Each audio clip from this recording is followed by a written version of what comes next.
नाज़रीन, ईरान के एटमी प्रोग्राम को लेकर अमेरिका ने अगर जंग छेड़ी तो फातेह सुपर पावर अमेरिका नहीं बल्कि ईरान होगा। ये दावा मेरा है, ना ईरान का, बल्कि अमेरिका के एक रिटायर्ड कर्नल विल्कर्सन ये बात कर रहे हैं, जो साबिक अमरीकी वज़ीर ख़ारजा जनरल कॉलिन पॉल के चीफ ऑफ स्टाफ भी रह चुके हैं और आजकल कुछ यूनिवर्सिटियों में पढ़ाते हैं, वहाँ के थिंक टैंक हैं। मैं हूं नदीम ज़ईम। आज के वीलॉग में मैं आपको बताऊंगा कि अमरीकी थिंक टैंक अमेरिका के ख़िलाफ़ जंग में ईरान को फातेह क्यों करार दे रहे हैं।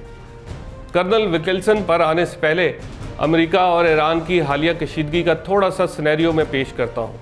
जैसे कि आपको पता है कि अमेरिका पिछले कुछ अरसे से मुसलसल ईरान को धमकियाँ दे रहा है और दबाव में लाने की कोशिश कर रहा है कि ईरान न्यूक्लियर पावर ना बने, और ईरान ने अगर अमेरिकी सदर डोनाल्ड ट्रंप की धमकियों के सामने सरेंडर ना किया तो इन पर ऐसी बमबारी होगी जो ईरानियों ने इससे पहले ना देखी होगी।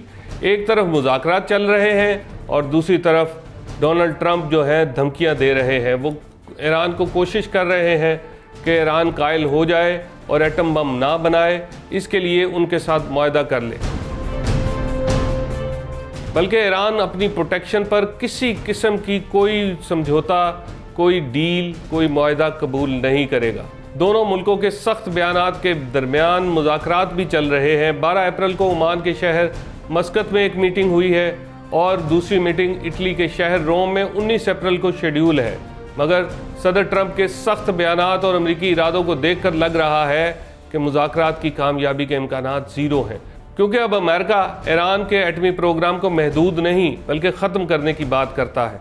आपको पता है कि ईरान का और अमेरिका का फासला इतना ज़्यादा है कि अमेरिका को ईरान से कोई ख़तरा नहीं, तो फिर ख़तरा कहाँ है?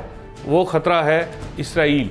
अगर इसराइल रेंज में है तो अमेरिका को भी ख़तरा होगा। यानी अमेरिका किसी सूरत नहीं चाहता कि इसराइल पर किसी किस्म का इस्लामी मुल्कों से हमला हो। हालांकि इसराइल जो कुछ करता है खित्ते में वो सबको नज़र आ रहा है। ऐसे में ईरान और अमेरिका के दरमियान जारी मुज़ाकरात की नाकामी का सीधा सा मतलब है कि जंग होगी। यहाँ एक सवाल ये भी है कि अगर अमेरिका और ईरान के दरमियान जंग छिड़ी तो इसका फातेह कौन होगा। तो इस हवाले से साबिक अमरीकी फ़ौजी ओहदेदार कर्नल विल्कर्सन और इसके पुराने फ़ौजी साथी दावा करते हैं कि अमेरिका से ईरान जीत जाएगा। अमेरिका के रिटायर्ड फ़ौजी कर्नल विल्कर्सन ईरान की मुमकिना जीत को कुछ यूँ बयान करते हैं। वो कुछ दलीलें देते हैं, कुछ मिसालें देते हैं। उनका मानना है कि ईरान रवायती जंगें लड़ने का वसी तजर्बा रखता है। 1980 की दहाई में ईरान ने और इराक में जो जंग लड़ी गई, 8 साल तक इराक ईरान का कुछ ना बिगाड़ सका। अमरीकी हमायत के बावजूद इराक ईरान से 1 इंच भी ज़मीन नहीं ले सका था। उस वक्त के इराकी सदर सद्दाम हुसैन ने बाकायदा तौर पर कीमियाई हथियार भी इस्तेमाल किए, मगर ईरान ने जंग जीत ली। कर्नल विल्कर्सन एक और दावा करते हैं। वो कहते हैं कि अमेरिका के ख़िलाफ़ ईरान की फतह इसलिए भी ज़रूरी है क्योंकि वियतनाम और अफ़गानिस्तान में सुपर पावर अमेरिका को खूब मार पड़ी थी और वो मुल्क ईरान जैसे नहीं, बल्कि ईरान की फ़ौजी ताकत, सलाहियत ज़्यादा मुनज़्ज़म है। वो 2002 में अमेरिका और ईरान के दरमियान होने वाली फ़ौजी मशकों का भी हवाला देते हैं। वो कहते हैं कि इन मशकों में स्ट्रेटजी में अमेरिका की खासी खामियां नज़र आती रहीं, जबकि ईरान उनसे बहुत बेहतर था। उन फौजी मशकों में ईरान को रेड टीम जबकि अमेरिका को ब्लू टीम का नाम दिया गया था।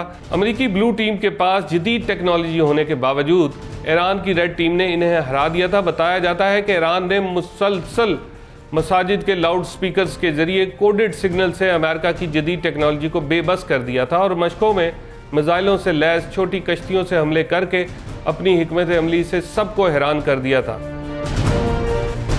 और उस वक्त ईरान की फतह को देखते हुए पेंटागन ने इनसे मशकें ही रोक दी थी, उनसे मशकें करने से इनकार कर दिया था। इन मिसालों को देखते हुए कर्नल विल्कर्सन कहते हैं कि अमेरिका ने जंग छेड़ी तो ये उसकी गलती होगी और ईरान इस जंग में जीत जाएगा। आपको यकीनन ये सुनकर भी खुशी होगी कि एक इस्लामी मुल्क सुपर पावर अमेरिका को जंगी मैदान में शिकस्त देगा, मगर सोचने वाली बात यह है कि अगर ईरान और अमेरिका की फ़ौजी ताकत का मुवाजना किया जाए, टेक्नोलॉजी का मुवाजना किया जाए, तो दोनों का ज़मीन व आसमान का फ़र्क है। अमेरिका इस वक्त एक तरह से पूरी दुनिया पर रूल कर रहा है। वो जहाँ चाहे, जब चाहे और जो करना चाहे वो कर सकता है। ऐसे में सवाल उठता है कि ईरान कैसे अमेरिका को टफ टाइम दे सकता है, और इतना बड़ा दावा एक साबिक फ़ौजी अफसर खुद कर रहे हैं जो अमेरिका के थिंक टैंक हैं। एक अमेरिकी थिंक टैंक और फ़ौजी अफसर का ये दावा बहुत हैरानकुन है। अगर ईरान बहुत बड़ा वसी तजर्बा रखता है तो ये भी हकीकत है कि अमेरिका जितनी जंगें लड़ चुका है, दुनिया में कोई दूसरा मुल्क अभी तक उतनी जंगें नहीं लड़ पाया। यानी अमेरिका ने कभी अपने असले को जंग नहीं लगने दिया। दूसरा अहम नुकता यह है कि ईरान के पास अभी वो मिसाइल मौजूद ही नहीं जो अमेरिका तक मार कर सके। हाँ, ये ज़रूर है कि ईरान के इर्द गिर्द जो अमेरिका के इत्तेहादी मुल्क हैं, जहाँ अमेरिका ने अपने फ़ौजी अड्डे बना रखे हैं, वहाँ ईरान टारगेट करे और अमेरिका को वहाँ पे शिकस्त दे दे।